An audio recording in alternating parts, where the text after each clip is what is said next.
ಪ್ರಿಯ ವೀಕ್ಷಕರೇ ನಮಸ್ಕಾರ. ನಾವು ಇವತ್ತು ನಮ್ಮ ಪಕ್ಕದ ತೋಟದ ಅಶ್ವಥ್ ಅವರ ತೋಟದಲ್ಲಿದ್ದೀವಿ. ಇಲ್ಲಿಗೆ ಯಾಕೆ ಬಂದು ಅಂತ ಹೇಳಿದ್ರೆ ಇಲ್ಲಿ ಎಲ್ಲ ಅಡಿಕೆ ತೋಟದಲ್ಲಿ ಏಕ ಬೆಳೆ ಇದೆ, ಬಹುವಾರ್ಷಿಕ ಬೆಳೆ ಇಲ್ಲ, ಬಹು ಬೆಳೆ ಇಲ್ಲ. ಯಾಕಂತ ಹೇಳಿದರೆ ಏಕ ಬೆಳೆಯಲ್ಲಿ ನೀರು ನಿರ್ವಹಣೆ ಬಗ್ಗೆ, ಚರಂಡಿ ನಿರ್ವಹಣೆ ಬಗ್ಗೆ ಸಾಕಷ್ಟು ಸಮಗ್ರವಾಗಿ ಮಾತಾಡ್ಬೋದು. ಅದಕ್ಕಾಗಿ ಬಂದೆ. ಅಶ್ವಥ್ ಅವರೇ ನಮಸ್ಕಾರ.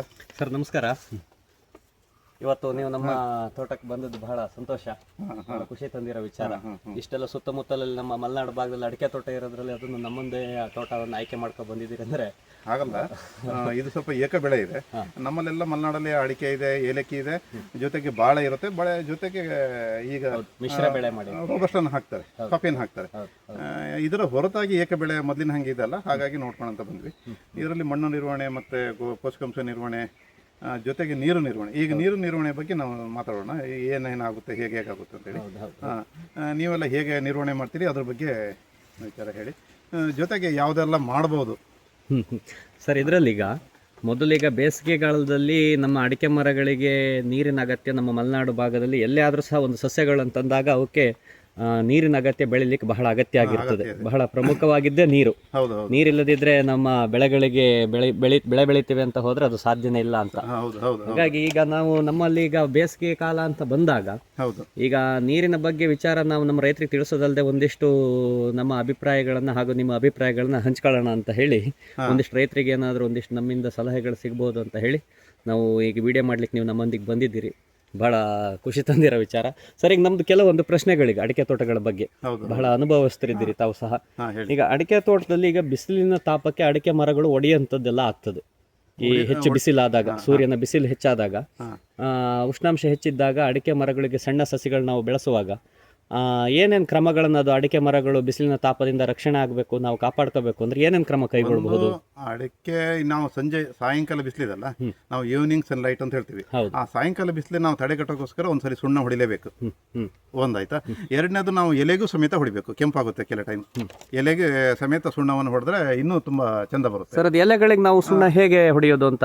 ಈಗ ನಾವು ಒಂದು ಡ್ರಮ್ಮಿಗೆ 4 ರಿಂದ 5 kg ಸುಣ್ಣ ಹಾಕಿ ಒಂದು ಡ್ರಮ್ಮನ್ನು ಹಾಕಿ ಮಿಕ್ಸ್ ಮಾಡಿ ಅದನ್ನು ಎಲೆಗೆ ಹೊಡೆದ್ರೆ ಆಗ್ತದೆ. ಸ್ಪ್ರೇ ಮಾಡಬಹುದು. ಕಾಂಡಕ್ಕಾದ್ರೆ ಸ್ವಲ್ಪ ದಪ್ಪವಾಗಿ ನಾವು ಹೊಡಿಬೇಕಾಗ್ತದೆ.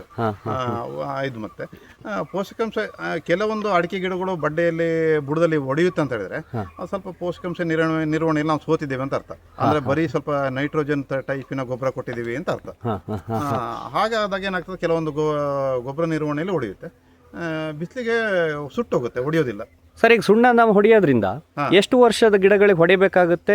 ಈಗ ಹೊಡೆಯೋದ್ರಿಂದ ಸುಣ್ಣ ಮರದ ಬುಡಗಳು ಸಿಗೋದಿಲ್ಲ ಅಂತ ಹೇಳಿದ್ರಿ. ಜೊತೆಗೆ ಈ ಉಷ್ಣಾಂಶಗಳಿಂದ ಒಂದಿಷ್ಟು ನಾವು ಅದಕ್ಕೆ ರಕ್ಷಾ ಕವಚಕ್ಕೆ ಒಂದು ಜಾಕೆಟ್ ಇದ್ದ ಹಾಗೆ ಮಾಡಬಹುದು ಅಂತ. ಎಷ್ಟು ವರ್ಷದ ಗಿಡಗಳ ತನಕ ಸುಣ್ಣ ಬಳಿಲೇಬೇಕು ಅನ್ನತಕ್ಕಂಥದ್ದು? ಈ ಗಂಟುಗಳುಂಟಲ್ಲ, ಈ ಮರ ಗಟ್ಟಿಯಾಗೋ ತನಕ ನಾವು ಹೊಡಿಬೇಕಾಗ್ತದೆ.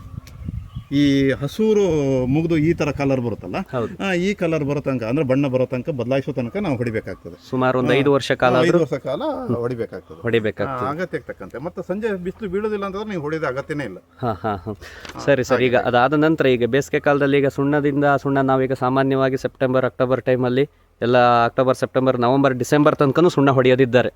ಅದು ಹೊಡೆದಾದ ಮೇಲೆ ಈಗ ನೀರಿನ ಅಗತ್ಯ, ಈಗ ಹಿಂಗಾರಗಳು ನಮಗೆ ಹಿಂಗಾರ ಅದು ಹಾಳೆ ಬಿಚ್ಚುವಾಗ ಬಹಳಷ್ಟು ಅಗತ್ಯ ಇರುವಂತದ್ದು ನೀರು. ನೀರಿನ ನಿರ್ವಹಣೆಯನ್ನು ನಾವು ಹೇಗೆ ಮಾಡಬೇಕಾಗುತ್ತೆ ಅನ್ನೋದನ್ನ ತಾವು ತಿಳಿಸ್ಬೇಕಾಗುತ್ತೆ. ನೀರು ಹೆಚ್ಚಾದ್ರೂ ಅಡಿಕೆ ಉದುರುತ್ತೆ, ಡ್ರಾಪಿಂಗ್. ಕಡಿಮೆ ಆದ್ರೂ ಉದುರುತ್ತೆ. ಹೆಚ್ಚಾದ್ರೆ ಹೇಗೆ ಉದುರುತ್ತೆ ಅಂತ ನಾವು ಪದೇ ನೀರು ಕೊಡ್ತೀವಿ ಅಂತ ತಿಳ್ಕೊಳ್ಳಿ. ನಮಗೇನಾಗ್ತದೆ, ಇಲ್ಲಿ ಫಂಗಸ್ ಇನ್ಸ್ಪೆಕ್ಷನ್ ಆಗ್ತದೆ. ಈ ಫಂಗಸ್ ಕೆಳಗಡೆ ಇರತಕ್ಕಂಥದ್ದು ಫಂಗಸ್ ಮೇಲ್ಗಡೆ ಹೋಗಿ ಹರಳಿ ಕೂತು ಹರಳು ತನ್ನಿಂದ ತಾನೆ ಏನು ಮೆದು ಭಾಗನ ಅದನ್ನ ಕೆಳಗಡೆ ಉದುರಿಸಿ ಬಿಡ್ತದೆ. ಈ ಮೆದು ಭಾಗನ ಉದುರಿಸಿ ಬಿಡ್ತದೆ. ಆಗ ಏನಾಗ್ತದೆ, ಹರಳು ಕೆಳಗಡೆ ಬೀಳುತ್ತೆ. ಅದೇ ಹೆಚ್ಚಾದಾಗ, ನೀರು ಕಡಿಮೆ ಆದಾಗ ಏನಾಗ್ತದೆ, ಭೂಮಿ ಡ್ರೈ ಆಗಿ ನೀರು ಸಾಕಾಗದೆ ಅದು ತನ್ನಿಂತಾನೆ ಅಡಿಕೆ ಉದುರುತ್ತೆ. ಹೌದು ಸರ್. ಇವಾಗ ನೀರನ್ನ ಉಣಿಸೋದು ಅಂತಂದಾಗ ಈಗ ಒಂದು 3-4 ಪದ್ಧತಿಯನ್ನ ನಾವೀಗ ಮಲೆನಾಡಲ್ಲಿ ನೋಡಿದ್ದೇವೆ. ಹೆಚ್ಚು ಬಯಲುಸೀಮೆ ಕಡೆಯಲ್ಲಿ ನಾವು ಡ್ರಿಪ್ಪಿಂಗ್ ಸಿಸ್ಟಮ್ ನೋಡಿರ್ತೀವಿ. ಡ್ರಿಪ್, ಲ್ಯಾಡರ್ ಪೈಪ್ ಮುಖಾಂತರ ಬುಡಕ್ಕೆ ಡ್ರಿಪ್ ಮಾಡುವಂಥದ್ದು.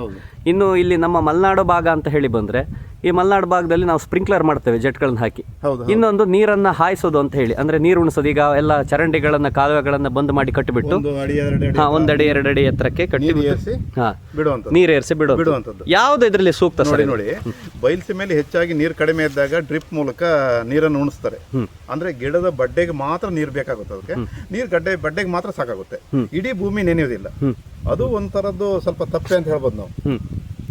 ಯಾಕಂದ್ರೆ ಪೂರ್ತಿ ಭೂಮಿ ನೆನೆಬೇಕು.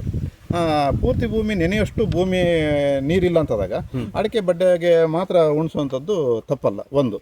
ಎರಡನೇದ್ದು, ನಾವು ಸ್ಪ್ರಿಂಕ್ಲರ್ ಮಾಡೋದು ಉಂಟಲ್ಲ, ಹದವರಿತು ಸ್ಪ್ರಿಂಕ್ಲರ್ ಮಾಡೋದು ತುಂಬ ಒಳ್ಳೆಯದು. ನಾವು ಇನ್ನೊಂದ್ಸರಿ ಸ್ಪ್ರಿಂಕ್ಲರ್ ಮಾಡಬೇಕಾದ್ರೆ ಅದನ್ನ 1 ಇಂಚು 2 ಇಂಚು ಡ್ರೈ ಆಗಿರ್ಬೇಕು ಮೇಲ್ಗಡೆದು, ತೇವಾಂಶಗಳನ್ನು ನೋಡ್ಕೊಂಡು ಕಡಿಮೆ ಆಗಿರ್ಬೇಕು. ಒಳಗಡೆ ತೇವಾಂಶ ಇದ್ದಾಗ ಮಾತ್ರ ನಾವು ಹೊಡಿಬೇಕು ಅದನ್ನ. ಎಲ್ಲಿ ಹೊರಗಡೆ ಮೇಲ್ಗಡೆ ಡ್ರೈ ಆಗುತ್ತೆ ನೋಡಿ, ಆವಾಗ ನಾವು ಅದನ್ನ ಶುರು ಮಾಡಬೇಕು. ಅಂದ್ರೆ ಸ್ಪ್ರಿಂಕ್ಲರೇ ಇದೆ, ನೀರು ಹಾಯಿಸೋದಕ್ಕಿಂತ ಸ್ಪ್ರಿಂಕ್ಲರೇ ಉತ್ತಮ ಅಂತ ಹೇಳ್ತೀರಿ. ನೀರು ಹಾಯಿಸಿದ್ರೆ ಏನಾಗ್ತದೆ ಅಂತ ಹೇಳಿದ್ರೆ, ನೀರು ಹಾಯಿಸಿದ್ರೆ ಒಂದು ಸರಿ ನೀರು ನಿಂತು ಅಡಿಕೆ ತೋಟದೆಲ್ಲ ಏನಾಗ್ತದೆ, ಮಣ್ಣು ಪಸೆ ಜಾಸ್ತಿ ಆಗಿ ನೀರು ಕಣ್ಣು ಏನಾಗ್ತದೆ, ಈ ಅಡಿಕೆಯ ಮಣ್ಣೇನಾಗುತ್ತೆ ಅಂತಾರೆ, ಭೂಮಿ ಹೆಪ್ಪಾಗುತ್ತೆ. ಆ ಭೂಮಿಗೆ ಕಣ್ಣುಗಳು ಅಂತ ಇರ್ತದೆ, ಗಾಳಿ ಮತ್ತೆ ಸೂಕ್ಷ್ಮ ಜೀವಿಗಳ ಗಾಳಿ ಮತ್ತೆ ನೀರನ್ನು ಹೇಳ್ಕೊಳ್ಳುವಂಥದ್ದು ಇರುತ್ತೆ. ಸೂಕ್ಷ್ಮ ಜೀವಿಗಳ ಚಟುವಟಿಕೆ ಜಾಸ್ತಿ ಆಗುತ್ತೆ. ಆವಾಗ ಏನಾಗ್ತದೆ, ನೀರು ಮಣ್ಣು ಬಂದಾದಾಗ ಏನಾಗ್ತದೆ, ಅದು ಹೆಪ್ಪಾದಾಗ, ಆ ಗಾಳಿ ಆಡುವಿಕೆ ಕಡಿಮೆ ಆದಾಗ ಅದು ಏನಾಗ್ತದೆ, ಪೋಷಕಾಂಶ ತಗೊಳ್ಳಿಕ್ಕೆ ಆಗೋದಿಲ್ಲ. ಆವಾಗ ತನ್ನಿಂತಾನೇ ಫಂಗಸ್ ಬಂದು, ಅಡಿಕೆ ತೋಟದಲ್ಲಿ ಫಂಗಸ್ ಬಂದು ಮೇಲ್ಕಡೆಗೆ ಕೊಳೆ ರೋಗ ಬರಕ್ಕೆ, ರೋಗಗಳಿಗೆ ನಾವೇ ಎಲ್ಲೊಂದು ಕಡೆ ನಾಂದಿ ಹಾಡ್ದಂಗೆ ಆಗುತ್ತೆ ಅಲ್ವಾ ಸರ್? ಈಗ ನಾವು ಸ್ಪ್ರಿಂಕ್ಲರ್ ಮಾಡ್ತೇವೆ ಅಂತಂದ್ರೆ ಸರ್, ಎಷ್ಟು ನಾವು ನೀರನ್ನ ಉಣಿಸ್ಬೇಕಾಗುತ್ತೆ, ಎಷ್ಟು ಗಂಟೆ ಉಣಿಸ್ಬೇಕು ಅಂತ ಹೇಳ್ತೀರಿ? ನಾವು ಸ್ಪ್ರಿಂಕ್ಲರ್ ಮಾಡ್ಬೇಕಾದ್ರೆ ಇಷ್ಟು ಗಂಟೆ ಹೀಗೆ ಅಂತೆಲ್ಲ. ನಾವು ಒಂದು ಸರಿ ನೀರನ್ನ ಒಂದು 4 ಗಂಟೆ ಹೊತ್ತು ಅಥವಾ 1 ಇಂಚು ನೀರು ಕೊಟ್ಟು ಅಂತ ತಿಳ್ಕೊಳ್ಳಿ ನೀವು. ಆ ನಂತರ ನಾವು ಗಿಡ ಯಾವಾಗ ಮಣ್ಣು ಪಸೆ ಒಣಗುತ್ತೆ, ಮೊದಲಿನ ಭಾಗ 1 ಇಂಚು ಒಣಗಿದಾಗ ನಾವು ಆವಾಗನೇ ತಕ್ಷಣ ಕೊಡ್ಬೇಕು ನೀರು. ಸಂಪೂರ್ಣ ಒಟ್ಟಾರೆ ಒಮ್ಮೆ ನೀರನ್ನು ಹಾಯಿಸ್ತೇವೆ, ನೀರನ್ನ ಸ್ಪ್ರಿಂಕ್ಲರ್ ಮಾಡ್ತೇವೆ ಅಂತಂದ್ರೆ ಒಂದ್ಸರಿ ಸಂಪೂರ್ಣವಾಗಿ ಅದು ತೇವಾಂಶ ಇರಬೇಕು. ತೇವಾಂಶ ಆಗೋ ಹಾಗೆ ನೋಡ್ಕೋಬೇಕು. ಆಮೇಲೆ ಒಂದು 15 ದಿನಗಳಿಗೊಮ್ಮೆ ನೀವು ಹೇಳಿದಾಗ 1-2 ಇಂಚು ಡ್ರೈ ಆದ ನಂತರನೇ ನಾವು ನೀರನ್ನ. ಮತ್ತೇನು ಗೊತ್ತುಂಟಾ, ನಾವು ಜಾಗ ನೋಡ್ಕೊಬೇಕು. ಸ್ವಲ್ಪ ಜಾಸ್ತಿ ಚರಂಡಿ ಇದ್ರೆ, ನೀರು ಇಳಿದು ಹೋಗಿದ್ರೆ ನೀರು ಕಡಿಮೆ ತಗೊಳುತ್ತೆ. ಚರಂಡಿ ಇಲ್ಲ ಅಂತಂದ್ರೆ ಡ್ರೈ ಆಗುತ್ತೆ ಭೂಮಿ, ಆ ಭೂಮಿ ಒಡೆಯುತ್ತೆ. ಆ ಭೂಮಿ ಒಡೆಯಲಿಕ್ಕೆ ನಾವು ಬಿಡಕೊಡುದು. ಆ ಚರಂಡಿ ಇದ್ರೆ ಆಗ್ತದೆ, ಗಾಳಿ ಆಡುವಿಕೆ ಆಗಿ ಪಸೆ ನಿಲ್ಲುತ್ತೆ, ತೇವಾಂಶ ನಿಲ್ಲುತ್ತೆ. ಹಾಗೆ ಸರ್, ಇವಾಗ ಅದು ಹೆಚ್ಚೇನಾದ್ರೂ ನಾವು ನೀರು ಕೊಟ್ವಿ ಅಂತಂದ್ರೆ, ಆ ತೇವಾಂಶ 2 ಇಂಚ್ ಅಲ್ದಿರ ಇನ್ನೂ ಹೆಚ್ಚಿಗೆ ತೇವಾಂಶ ಇದ್ವಾಗ್ಲೇ ನಾವು ನೀರು ಕೊಡ್ತೀವಿ ಅಂತಂದ್ರೆ, ಹೌದು. ಸೊ ಆಗ ಇದ್ರ ಪರಿಣಾಮ ಏನಾಗ್ಬೋದು ಸರ್? ಅದೇನಾಗ್ತಂದ್ರೆ ಬೇರೆ ಮೂಲಕ ಹಾರ ತಗೊಳ್ಳೋದಿಲ್ಲ, ಸಿಮೆಂಟ್ ಕಾಂಕ್ರೀಟ್ ಹಾಕಿದಾಗ ಆಗುತ್ತೆ. ನೀರು ಪಸೆ ಹೆಚ್ಚಾಗ್ತದೆ, ಮತ್ತೆ ಫಂಗಸ್ ಇನ್ಸ್ಪೆಕ್ಷನ್ ಆಗ್ತದೆ, ವೈರಸ್ ಆಗುತ್ತೆ. ಅವಾಗ ಏನಾಗ್ತದೆ, ತನ್ನಿಂತಾನೆ ಅಡಿಕೆ ಬೀಳಕ್ ಶುರು ಆಗುತ್ತೆ. ಆವಾಗಿಂದ ಒಂದು ರೋಗಗಳು, ಕೆಲವೊಂದು ಡಿಸೀಸ್ಗಳೆಲ್ಲ ಸ್ಟಾರ್ಟ್ ಆಗುತ್ತೆ. ಆಗ ನಾವೊಂದು ಫಂಗಸ್ ಮತ್ತೆ ಇನ್ಸೆಕ್ಟಿಸೈಡ್ ಇರ್ತಕ್ಕಂಥದ್ದು ಯಾವ್ದನ್ನ ಸ್ಪ್ರೇ ಮಾಡ್ಬೇಕಂತ ಅಗತ್ಯ ತಗೊಳುತ್ತೆ. ಹೌದು ಸರ್, ನಾವು ಕೇಳಿದ್ದೀವಿ ಇಲ್ಲಿ. ಈಗ ನೀರು, ಈಗ ಮಳೆಗಾಲದಲ್ಲಿ ಆಗಲಿ ಅಥವಾ ಬೇಸಿಗೆಯಲ್ಲೇ ಆಗಲಿ, ನಾವು ನೀರುಗಳನ್ನು ಹೆಚ್ಚು ಮಾಡಿದಾಗ ಈಗ ನಮಗೆ ಹೆಚ್ಚು ಅಡಿಕೆ ತೋಟಗಳಲ್ಲಿ ಎಲೆ ಚುಕ್ಕಿ ರೋಗ, ಒಂದು ಪೋಷಕಾಂಶದ ನಿರ್ವಹಣೆ ಏರುಪೇರುಗಳಾದಾಗ, ಅತಿಯಾದ ನೀರಾದಾಗ್ಲೂ ಸಹ, ನೀರು ಹೆಚ್ಚಿಗೆ ಕೊಟ್ಟಿದ್ದೇವೆ ಅಂತಂದಾಗ್ಲೂ ಕೂಡ ಎಲೆ ಚುಕ್ಕಿ ರೋಗ ಅಂತ ಬರ್ತದೆ. ಈಗ ನೀರಿಂದನೇ ನಾವು ಎಲ್ಲ ಒಂದ್ ಕಡೆ ಕಾಯಿಲೆ ವಾಸಿ ಆಗೋಂಥದ್ದಿದ್ರೆ ಒಂದ್ ಸೈಡ್ ಕಾಯಿಲೆ ತಂದ್ಕೊಳ್ಳೋಂಥದ್ದು ಇದೀವಿ ಅಂತ ಅಲ್ವಾ? ಹಾಗೆ ನೀರು ಹಾಯಿಸೋದ್ರಲ್ಲೂ ಸಹ ಬಹಳ ನಾವು ಅದನ್ನ ತಿಳ್ಕೊಂಡು ಮಾಡ್ಬೇಕು. ಯಾಕಂತಂದ್ರೆ ಒಂದು ಸ್ವಲ್ಪ ಉದುರಿದ್ರೆ ಮತ್ತೆ ನೆಕ್ಸ್ಟ್ ಕಾಯ್ಬೇಕಲ್ಲ ನಾವು. ಹೌದು, ಹಿಂಗಾರ ಬರ್ಬೇಕಾದ್ರೆ. ಅದಕ್ಕೆ ವಿಜ್ಞಾನಿಗಳ ಮುಖಾಂತರ ಒಂದಿಷ್ಟು ಅದಕ್ಕೆ ಬೇಕಾಗಿರುವಂತ ಸ್ಪ್ರೇ ಮಾಡೋದು ಬಹಳ, ಫಂಗಿಸೈಡ್ ನೀವು ಹೇಳಿದಾಗೆ ಇನ್ಸೆಕ್ಟಿಸೈಡ್ ಗಳನ್ನ ಹಾಕಿ ಸ್ಪ್ರೇ ಮಾಡೋದು ಬಹಳ ಉತ್ತಮ ಅಂತ ತಾವು ಹೇಳ್ತೀರಿ. ಅಷ್ಟೇ ಸ್ವಚ್ಛತೆ ಇರಬೇಕು ತೋಟ. ನಾವು ಅಲ್ಲಲ್ಲೇ ಹಾಳೆನ ಅಥವಾ ಸೋಗೆನ ಕಡ್ದು ಇದು ಹಾಕೋದಾಗ್ಲಿ ಇದು ಮಾಡಬಾರ್ದು. ಅದನ್ನ ಕಡ್ದು ಸ್ವಲ್ಪ ದೂರಕ್ಕೆ ಮುಚ್ಚುವಂಥದ್ದು ಒಳ್ಳೇದು. ಬಡ್ಡೆದ ಪಕ್ಕಕ್ಕೆ ನಾವು ಗೊಬ್ಬರ ಮತ್ತು ನೀರನ್ನ ಇದನ್ನ ಹಾಕ್ಬಾರ್ದು, ಯಾವ್ದನ್ನ ಸೋಗೆನ ಹಾಕ್ಬಾರ್ದು. ಈ ಬೇರುಗಳನ್ನು ಮುಚ್ಚಬಾರ್ದು. ಈ ಬೇರು ಇದಲ್ಲ, ಇದು ತಲೆಗೂದಲು ಬಂದಂಗೆ ನೋಡಿ, ಈ ಬೇರುಗಳು ಉಂಟಲ್ಲ ಮೇಲೆ ಬರ್ತದೆ. ಇದು ಪೋಷಕಾಂಶ ಮತ್ತು ನೀರನ್ನು ತಗೊಳ್ಳುವಂಥದ್ದು ಬೇರುಗಳು. ಯಾವುದೇ ಕಾರಣಕ್ಕೂ ನಿಮಗೆ ಪೋಷಕಾಂಶ ತಗೊಳ್ಳೋದಲ್ಲ, ಗಾಳಿ ಮತ್ತು ನೀರನ್ನು ತಗೊಳ್ಳುವಂಥ ಬೇರುಗಳು. ಇದು ಪೋಷಕಾಂಶ ಅಲ್ಲ, ಪೋಷಕಾಂಶ ಹೊರಗಡೆ ಹಾಕಬೇಕು. ನಾವು ಬೇಸಾಯ ಮಾಡಬೇಕಾದ್ರೆ ಈ ಜಾಗದಲ್ಲಿ ಬೇಸಾಯ ಮಾಡಬೇಕು. ಸುಮಾರು 1.5 ಅಡಿ ಬಿಟ್ಟೆ ಮಾಡಬೇಕು. ಆ ಬೇರುಗಳನ್ನು ಯಾವತ್ತು ಮುಚ್ಚಕೂಡದು. ಆ ಬೇರುಗಳನ್ನು ಮುಚ್ಚಿದ್ರೆ ಏನಾಗ್ತದೆ, ನಮಗೆ ಉಸಿರಾಟಕ್ಕೆ ಆಗೋದಿಲ್ಲ, ಮೂಗನ್ನ ಬಾಯನ್ನು ಮುಚ್ಚಿದಂಗೆ ಆಗುತ್ತೆ. ಹೌದು ಸರ್, ಕೆಲವೊಮ್ಮೆ ಬೇಸಾಯ ಮಾಡುವಾಗ ಈಗೇನು ಇಲ್ಲಿ ಅಡಿಕೆ ಮರದ ಬುಡ ನಮಗೆ ಕಾಣ್ತಾ ಇದೆ, ಕೆಲವರು ಬುಡದಿಂದ ಕೆತ್ತಿ ಬಿಡ್ತಾರೆ. ಬುಡದಿಂದ ಕೆತ್ತಿ ಈ ಕಡೆ ಹಾಕಿ ಅದರ ಮೇಲೆ ಒಂದಿಷ್ಟು ಗೊಬ್ಬರ ಹಾಕಿ ಸೊಪ್ಪನ್ನು ಹಾಕಿ ಮಣ್ಣು ಹಾಕಿಸಿ ಬುಡಕ್ಕೆ ಹಾಕ್ತಾರೆ. ಬುಡಕ್ಕೆ ಮಣ್ಣು ಹಾಕೋದ್ರಿಂದ ಏನಾಗ್ತದೆ ಸರ್? ಬುಡಕ್ಕೆ ಮಣ್ಣು ಹಾಕೋದ್ರಿಂದ ಏನಾಗ್ತದೆ ಅಂತಂದ್ರೆ, ಈ ಬೇರುಗಳೆಲ್ಲ ಮುಚ್ಚಿದಾಗ ಗಾಳಿ ಮತ್ತೆ ನೀರನ್ನು ತಗೊಳ್ಳೋದಿಲ್ಲ ಅದು ಬೇರುಗಳು. ಒಂದಾಗ ಏಟಾದಾಗ. ಎರಡನೇದು ಏನಾಗ್ತದೆ, ಪೋಷಕಾಂಶನ ತಗೊಳ್ಳುವಂಥ ಬೇರುಗಳು ದೂರ ಇರುವಂಥದ್ದು, ಪೋಷಕಾಂಶ ದೂರ ಹಾಕ್ಬೇಕಂಥದ್ದು. ಈಗ ನಾವು ಇದನ್ನು ಮುಚ್ಚಿದ್ರೆ ಪುನಃ ಒಂದ್ಸರಿ ಅದೇ ತರದ ಬೇರುಗಳು ಗಾಳಿ ಮತ್ತೆ ನೀರನ್ನು ತಗೊಳ್ಳುವಂಥ ಬೇರುಗಳು ಮೇಲ್ಗಡೆ ಬಂದಾಗಿ ಮೇಲೆ ಸಸ್ಯ ಒಂಥರ ಇದಾಗೋದು, ಕೆಲಸ ಮಾಡೋದು. ಮತ್ತೆ ಒಂದ್ ರೀತಿ ಅದು ಕ್ರಮೇಣ ಮುಂದೆ ಆ ತಾಯಿ ಆಧಾರ ಬೇರುಗಳು ಏನಿದೆಯಾ ಆ ಬೇರುಗಳು ಸಹ ಮೇಲೆ ಬರ್ತದೆ. ಕೆಲವೊಂದು ನಾವು ಇಲ್ಲಿ ನೋಡ್ಬೋದು ಅಲ್ವಾ ಸರ್? ಈಗ ನೋಡಿ ನಾವೀಗ ಅದನ್ನ ಬುಡಕ್ಕೆ ಮಣ್ಣನ್ನು ಹಾಕಿದ್ವಿ ಅಂತಂದ್ರೆ ಅದು ಮೇಲೆ ಮೇಲೆ ಮೇಲೆ ಬರ್ತದೆ, ಮೇಲೆ ಮೇಲೆ ಮೇಲೆ ಮೇಲೆ ಬರುತ್ತೆ. ಅದು ಯಾವುದೇ ಕಾರಣಕ್ಕೂ ಇದಾಗೋದಿಲ್ಲ. ಹೌದು, ಕೊನೆಗೊಂದು ದಿನ ಬೇರೆಲ್ಲ ಸಂಪೂರ್ಣವಾಗಿ ಮೇಲೆ ಬಂದು ಅದು ಆಹಾರನ ತೆಕ್ಕೊಳ್ಳಕ್ ಆಗದೆ ಇರುವಂತ ಸ್ಥಿತಿ ಬರ್ತದೆ. ಹೌದು ಹೌದು ಹೌದು ಸರ್. ಇವಾಗ ಅಡಿಕೆ ತೋಟ ಬೇಸಾಯ ಮಾಡಿದೆಲ್ಲ ಈಗ ನಾವು ನೈಸರ್ಗಿಕ ಗೊಬ್ಬರಗಳನ್ನು ಹಾಕಿಬಿಟ್ಟು ಬೇಸಾಯ ಮಾಡೋ ಕ್ರಮ ಉಂಟು. ಈಗ ರಾಸಾಯನಿಕ ಬಳಸಿ ಮಾಡುವಂಥದ್ದು ಉಂಟು. ಕೆಲವೊಂದಿಷ್ಟು ಅವರವರಿಗೆ ಹೇಗೆ ಅನುಕೂಲ ತಕ್ಕಂತೆ ಮಾಡ್ತಾರೆ. ಈಗ ನಾವು ಕುರಿ ಗೊಬ್ಬರ, ಕೊಟ್ಟಿಗೆ ಗೊಬ್ಬರ ಅಥವಾ ಕೋಳಿ ಗೊಬ್ಬರ ಬಳಸ್ತೇವೆ ಅಂತ ಆದ್ರೆ ಇದು ಎಷ್ಟು ವರ್ಷಗಳಿಗೊಮ್ಮೆ ಬೇಸಾಯ ಮಾಡಲೇಬೇಕು ಅಥವಾ ಪ್ರತಿ ವರ್ಷ ಮಾಡ್ಬೇಕು ಅನ್ನೋ ತಿಳಿಸ್ಬೇಕು. ಸಾಕಷ್ಟು ಬೇಕಾಗುತ್ತೆ. ಪ್ರತಿ ವರ್ಷ ಮಾಡಲಿಲ್ಲ ಅಂತಂದ್ರೆ ಪೋಷಕಾಂಶದ ಏನಾಗ್ತದೆ, ಅಲಭ್ಯತೆ ಶುರು ಆಗ್ತದೆ. ಒಂದ್ಸರಿ ಪೋಷಕಾಂಶ ತಗೊಳುತ್ತೆ, ಆಮೇಲೆ ಕಡಿಮೆ ಆಗುತ್ತೆ. ನಾವು ಇದನ್ನ ಏನು ಗೊಬ್ಬರನ ಹಾಕ್ಬೇಕಾದ್ರೆ, ನೈಸರ್ಗಿಕ ಗೊಬ್ಬರಗಳನ್ನು ಹಾಕ್ಬೇಕಾದ್ರೆ ಕಾಂಪೋಸ್ಟ್ ಮಾಡಿ ಕಳಿಸಿ ಹಾಕುವಂಥದ್ದು ಬಹಳ ಉತ್ತಮ. ನಾವು ಆಗ ಸಮಗ್ರ ಪೋಷಕಾಂಶ ನಿರ್ವಹಣೆ ಟೈಪ್ ಆಗುತ್ತೆ. ಈಗ ರಾಸಾಯನಿಕ ಬಳಸೋದ್ರ ಜೊತೆನೂ ನಮಗೆ ಒಂದಿಷ್ಟು ಅನಿವಾರ್ಯ ಆಗಿದೆ. ಈಗ ಈಗ ಗೊಬ್ಬರಗಳ ಲಭ್ಯತೆನೂ ಸಹ ಕಡಿಮೆ ಆಗಿರೋದ್ರಿಂದ ಒಂದು ಕಾರ್ಮಿಕರ ಅಲಭ್ಯತೆ ಇದೆ. ಹೌದು, ಅದು ಕೂಡ ಇದೆ. ಸೊ ಹಾಗಾಗಿ ನಾವೀಗ ಪ್ರತಿ ವರ್ಷ ಕನಿಷ್ಠ 12 kg ಅಷ್ಟಾದ್ರೂ ಕೊಟ್ಟಿಗೆ ಗೊಬ್ಬರನ ಬುಡಕ್ಕೆ ಕೊಡ್ಲೇಬೇಕು ಅಲ್ವಾ? ಈಗ ಕುರಿ ಗೊಬ್ಬರ ಆದ್ರೆ ಸಾಮಾನ್ಯವಾಗಿ ವೈಜ್ಞಾನಿಕವಾಗಿ ಹೇಳ್ತಾರೆ 4 kg ಆದ್ರೂ ಹಾಕಬೇಕು ಅಂತ. ಈ ಕೋಳಿ ಗೊಬ್ಬರ ಆದ್ರೆ ಎಷ್ಟು kg ಬೇಕಾಗ್ತದೆ ಸರ್? ಈಗ ಒಂದು ಮರ ಕೋಳಿ ಗೊಬ್ಬರ ಸ್ವಲ್ಪ ಜಾಸ್ತಿ ನೈಟ್ರೋಜನ್ ಮತ್ತೆ ಫಾಸ್ಫರಸ್ ಎಲ್ಲ ಇರೋದ್ರಿಂದ, ಕ್ಯಾಲ್ಸಿಯಂ ಎಲ್ಲದೂ ಇರೋದ್ರಿಂದ ನಾವು ಸ್ವಲ್ಪ ಕಡಿಮೆ ಪ್ರಮಾಣ ಉಪಯೋಗಿಸ್ಬೇಕು. ಸುಮಾರು 1-1.5 kg ಅಷ್ಟೇ ಉಪಯೋಗಿಸ್ಬೇಕು. ಅದಕ್ಕಿಂತ ಜಾಸ್ತಿ ಉಪಯೋಗಿಸಿದ್ರೆ ಏನಾಗ್ತದೆ, ಅದು ಜಾಸ್ತಿ ಆಗುತ್ತೆ, ಹಿಡಿಗೆ ಉದುರ್ಲಿಕ್ಕೆ ಸಾಧ್ಯ ಆಗುತ್ತೆ, ಹರಳುಗಳು ಉದುರುತ್ತೆ, ಹಾಗಾಗುತ್ತೆ. ಸರಿ ಸರಿ. ಈಗ ಅಡಿಕೆ ತೋಟದಲ್ಲಿ ಇನ್ನೊಂದು ಬಹಳ ಮುಖ್ಯವಾದಂತಹ ವಿಚಾರ ಅಂತಂದ್ಬಿಟ್ರೆ ಉಳುಮೆ ಮಾಡುವಂತ ಪದ್ಧತಿ ಅಂತ ಇದೆ. ಇವಾಗ ನಮ್ಮ ಬಯಲು ಸೀಮೆ ಕಡೆ ಎಲ್ಲ ನಾವು ಹೋಗ್ಬಿಟ್ರೆ ಎಲ್ಲ ಟ್ರಾಕ್ಟರ್ಗಳಲ್ಲಿ 1-2 ಸಾಲು ಉಳುಮೆ ಮಾಡ್ತಾ ಇರ್ತಾರೆ, ಸಾಲುಗಳಲ್ಲಿ. ನಮ್ಮ ಮಲೆನಾಡಲ್ಲೂ ಈಗ ಇತ್ತೀಚೆಗೆ ಕೆಲವೊಂದು ಕಡೆ ಈಗ ಏಕ ಬೆಳೆ ಇರುವಾಗ ಉಳುಮೆ ಮಾಡುವಂತದ್ದು ಇದೆ. ಮಿಶ್ರ ಬೆಳೆ ಇದ್ದಾಗ, ಕಾಫಿ ಇದೆಲ್ಲ ಇದ್ದಾಗ ಮಾಡೋದು ಸಹ ಸಾಮಾನ್ಯವಾಗಿ ಕಷ್ಟ ಆಗ್ತದೆ. ಸೊ ಈ ಉಳುಮೆ ಮಾಡೋದ್ರಿಂದ ಅಡಿಕೆ ತೋಟದಲ್ಲಿ ರೈತರಿಗೆ ಲಾಭ ಇದೆಯಾ ಅಥವಾ ಅದರಿಂದ ಏನಾದ್ರು ಪರಿಣಾಮ ಇದೆಯಾ ಸರ್? ಹೇಳಿ, ಅಂದ್ರೆ ಎದುರಿಸಬೇಕಾಗ್ತದ ಅಂತ. ಆಕ್ಚುಲಿ ಉಳುಮೆ ಮಾಡಿದ್ರೆ ಏನಾಗ್ತದೆ, ಬೇರುಗಳು ಕಟ್ ಆಗ್ತದೆ. ಆವಾಗ ಏನಾಗ್ತದೆ, ನಾವು ನೀರು ಹಾಕಿದಾಗ ಅಥವಾ ನೀರು ಹೊಡೆದಾಗ, ಮಳೆಗಾಲದಲ್ಲಿ ಜಾಸ್ತಿ ಮಳೆ ಬಂದಾಗ ಅದು ಮಣ್ಣು ಏನಾಗ್ತದೆ, ಹರ್ಕೊಂಡು ಹೋಗ್ತದೆ, ಚರಂಡಿಗೆ ಹೋಗುತ್ತೆ, ಒಂದಾಗ್ತದೆ. ಎರಡನೇದು, ಅದು ಒಂದ್ಸರಿ ಬೇರುಗಳು ಕಟ್ಟಾದಾಗ ಪುನಃ ಒಂದ್ಸರಿ ಬೇರನ್ನ ನಿರ್ಮಾಣ ಆಗ್ಬೇಕಾದ್ರೆ ಸುಮಾರು ಒಂದು 5-6 ತಿಂಗಳು ತಗೊಳುತ್ತೆ.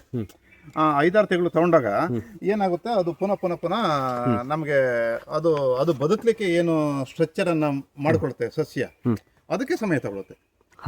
ಮತ್ತೆ ಬೆಳವಣಿಗೆ ಆಗ್ಲಿಕ್ಕೆ, ಆ ಬೇರುಗಳ ವೃದ್ಧಿ ಆಗ್ಲಿಕ್ಕೆ ತುಂಬಾ ಸಮಯ ಬೇಕಾಗ್ತದೆ. ಏನಾಗ್ತದೆ, ನಮಗೆ ಬೆಳೆನೂ ಸಮೇತ ಕಡಿಮೆ ಸಿಗುತ್ತೆ. ಉಳುಮೆ ಮಾಡೋದು ಅಷ್ಟೊಂದು ಉತ್ತಮ ಅಲ್ಲ, ಉಳುಮೆ ಮಾಡೋದು ಸೂಕ್ತವೇ ಅಲ್ಲ ಅಲ್ವಾ? ಸುಮಾರು ಎರೆಹುಳುಗಳು ಕೂಡ, ಮಣ್ಣಿನ ಫಲವತ್ತತೆ ಮಾಡುವಂತ ಎರೆಹುಳುಗಳು ಕೂಡ ಸತ್ತೋಗ್ತದೆ ಅಂತ ನೀವು ಹೇಳ್ತೀರಿ. ಮತ್ತೆ ಪೋಷಕಾಂಶನೂ ಸಮೇತ ಸೂಕ್ಷ್ಮ ಜೀವಿಗಳು ಸತ್ತೋಗ್ತವೆ. ನಾವು ಏನು ಆಗ್ತದೆ, ಅಡಿಕೆ ತೋಟದಲ್ಲಿ ಬಹಳ ಮುಖ್ಯವಾದ ಗಮನ ತಗೋಬೇಕಂತಂದ್ರೆ, ಒಂದು ಚರಂಡಿ ನಿರ್ವಹಣೆ ತುಂಬಾ ಚೆನ್ನಾಗಿ ಇರಲೇಬೇಕು. ಅದು ಮಣ್ಣಿನ ಸ್ಟ್ರಕ್ಚರ್ ಅಂದ್ರೆ ನಾವು ಮಣ್ಣಿನ ಪದರ ಚೇಂಜ್ ಆಗಬೇಕು. ಮಣ್ಣು ಚರಂಡಿ ಇದು ಮಾಡಿದಾಗ ಪದರ ಚೇಂಜ್ ಆಗುತ್ತೆ. ಎರಡನೇದು, ನಾವು ಸುಣ್ಣ ಮತ್ತೆ ಪೋಷಕಾಂಶ ನಿರ್ವಹಣೆ. ಸರ್, 1 ಎಕರೆಗೆ ನಾವು ಅಡಿಕೆ ತೋಟದೊಳಗೆ ಸುಣ್ಣ ಹಾಕ್ತಿವಿ ಅಂತಂದ್ರೆ ಯಾವ ಸಮಯಕ್ಕೆ ಹಾಕ್ಬೇಕಾಗುತ್ತೆ, ಎಷ್ಟು ಹಾಕ್ಬೇಕಾಗುತ್ತೆ? ಅಂದ್ರೆ ನಾವು ಸುಮಾರು 60 ಭಾಗ ತೇವಾಂಶ ಇರ್ಬೇಕಂತ ಹೇಳ್ತೀವಿ ನಾವು. ಸುಮಾರು ಅಕ್ಟೋಬರ್ ಅಲ್ಲೇ ನಾವು ಹಾಕ್ಬೇಕು. ಸುಣ್ಣ ಹಾಕುವಾಗ ಅಕ್ಟೋಬರ್ ಸಮಯದಲ್ಲೇ ಹಾಕ್ಬೇಕು ಅಡಿಕೆ ತೋಟಕ್ಕೆ. ಆ ನಂತರ ನೀರು ಹೊಡಿಬೇಕು. ಆ ನಂತರ ನಾವು ಪೋಷಕಾಂಶನ, ನಾವು ಏನು ರಸಗೊಬ್ಬರಗಳನ್ನ ಕೊಡುವಂತದ್ದು ಕೊಡಬೇಕು. ಇದಕ್ಕೆ ನಾವು ಇಲ್ಲಿ ಮಲೆನಾಡಲ್ಲಿ ಏನಾಗುತ್ತೆ ಅಂತಂದ್ರೆ, ಈಗ ಕಾಫಿ ಕೊಟ್ಟಂತದ್ದು, ಕಾಳುಮೆಣಸಿ ಕೊಟ್ಟಂತದ್ದೇ ಕೊಡ್ತಾರೆ. ಅದಲ್ಲ, ಇದಕ್ಕೆ ನಾವು ಸ್ವಲ್ಪ ನೈಟ್ರೋಜನ್ ಕಡಿಮೆ ಇರುವಂತದ್ದು, ಫಾಸ್ಫರಸ್ ಜಾಸ್ತಿ ಇರುವಂತದ್ದು, ಜೊತೆಗೆ ಇದು ಜಾಸ್ತಿ ಬೇಕು, ಯಾವುದು ಪೊಟಾಸ್ ಸ್ವಲ್ಪ ಜಾಸ್ತಿ ಇರುವಂತದ್ದು ಕೊಡಬೇಕು. ನಮಗೆ ಪತ್ರ ಹರಿತು ಜಾಸ್ತಿ ಆಗ್ಬೇಕಂದ್ರೆ, ಅಡಿಕೆ ಗಿಡ ಯಾವತ್ತೂ ಹಸಿರಾಗಿರ್ಬೇಕಂತಂದ್ರೆ ಸ್ವಲ್ಪ ಮ್ಯಾಗ್ನೀಸಿಯಂ ಜಾಸ್ತಿ ಇರುವಂತದ್ದೇ ನಾವು ಕೊಡಬೇಕು. ಸುಮಾರು ಅಡಿಕೆ ಮರಕ್ಕೆ ಒಂದು 16-19 ರೀತಿ ಪೋಷಕಾಂಶಗಳ ಅಗತ್ಯ ಇದೆ. ಸಮಗ್ರ ನಿರ್ವಹಣೆ ಆಗಬೇಕು. ಹೌದು. ಇದರ ಜೊತೆಗೆ ನಾವು ಇನ್ನೂ ವೈಜ್ಞಾನಿಕವಾಗಿ ಒಂದಿಷ್ಟು ವಿಜ್ಞಾನಿಗಳ ಮುಖೇನವಾಗಿ ಮಣ್ಣು ಪರೀಕ್ಷೆ ಮಾಡೋದ್ರಿಂದ ಬಹಳಷ್ಟು ಅಚ್ಚುಕಟ್ಟಾಗಿ ನಿರ್ವಹಣೆ ಮಾಡಬಹುದು ಅಂತ ತಾವು ಹೇಳ್ತೀರಿ. ಮತ್ತೆ ಅಡಿಕೆ ತೋಟದಲ್ಲಿ ಏನಾಗ್ತದೆ ಅಂತ, ಒಂದೊಂದು ಅಲ್ಲಲ್ಲೇ ನಾವು ಬಾಳೆಹಣ್ಣು ಮತ್ತೆ ಏಲಕ್ಕಿ ಈ ತರದ ಬೆಳೆಗಳನ್ನು ನೆಡಬೇಕು. ಯಾಕೆ ನೆಡಬೇಕು ಅಂತಂದ್ರೆ ಸಣ್ಣ ಕಾರಣ ಹೇಳ್ತೀನಿ. ನಾವು ಸುಮ್ಮನೆ ಒಂದು ಸಣ್ಣ ಗಿಡ ನೆಟ್ಟಾಗ ಎಲೆ ಮುದುರ್ಕೊಂಡು ಒಂದು ಸಣ್ಣ ಆಗಿ ಬರುತ್ತೆ, ನೀವು ನೋಡಿದ್ರ? ಹೌದು ಹೌದು ಹೌದು. ಅದಕ್ಕೇನು ಹೇಳ್ತಾರೆ ನಾವು, ಈ ಸುಳಿಗಳಲ್ಲಿ ಸುಳಿಗಳಲ್ಲಿ ಮುರುಟು ರೋಗ ಟೈಪ್ ಹೌದು ಹೌದು ಹೌದು ಅದು ಬೇರು ಹುಳ ಅದು. ಹಾಂ, ಸುಳಿ ರೋಗ ಅಂತ ಎಷ್ಟೋ ಜನ ಅನ್ಕೊಂಡಿರ್ತಾರೆ.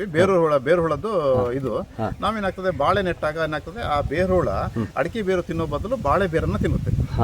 ಆ ಬಾಳೆ ಬೇರು ಮೆದು ಇರುತ್ತೆ, ಅದ್ರ ಸಾಕಷ್ಟು ನೀರಿನಂಶ ಇರುತ್ತೆ, ಅದು ತಿನ್ನುತ್ತೆ. ಹಾಗೇನಾಗ್ತದೆ ಅದು ಮೈಗ್ರೇಟ್ ಆಗುತ್ತೆ, ಅಡಿಕೆ ಬೇರಿಂದ ಬಾಳೆ ಬೇರಿಗೆ ಮೈಗ್ರೇಟ್ ಆಗುತ್ತೆ, ಅದು ತುಂಬಾ ಒಳ್ಳೇದಾಗ್ತದೆ. ಹಾಗೆ ಹಾಗೆ ಹಾಗೆ ಹೌದು. ಸರಿ ಸರ್, ಬಹಳಷ್ಟು ಈಗ ನೀರುಣಿಸುವ ವಿಚಾರದ ಬಗ್ಗೆ ಬಹಳಷ್ಟು ಮಾಹಿತಿಗಳು ನಮ್ಮ ರೈತರೊಂದಿಗೆ ಹಂಚಿಕೊಳ್ಳುವಂಥದ್ದನ್ನು ಮಾಡಿದ್ದೀರಿ. ಮಾಡಿ ಇಷ್ಟೆಲ್ಲ ವಿಚಾರಗಳನ್ನು ತಿಳಿಸ್ಕೊಟ್ಟಿದ್ದಕ್ಕೆ ಧನ್ಯವಾದಗಳು ಸರ್ ತಮಗೆ. ಮುಂದೆ ಪೋಷಕಾಂಶಗಳ ಬಗ್ಗೆ ಏನೇನು ಪೋಷಕಾಂಶಗಳು ಎಷ್ಟರ ಪ್ರಮಾಣದಲ್ಲಿ ಬೇಕು ಅನ್ನೋದನ್ನು ನಮ್ಮ ರೈತರಿಗೆ ಮುಂದಿನ ವಿಡಿಯೋದಲ್ಲಿ ತಿಳಿಸೋಣ ಸರ್. ನಮಸ್ತೆ. ನಮಸ್ತೆ.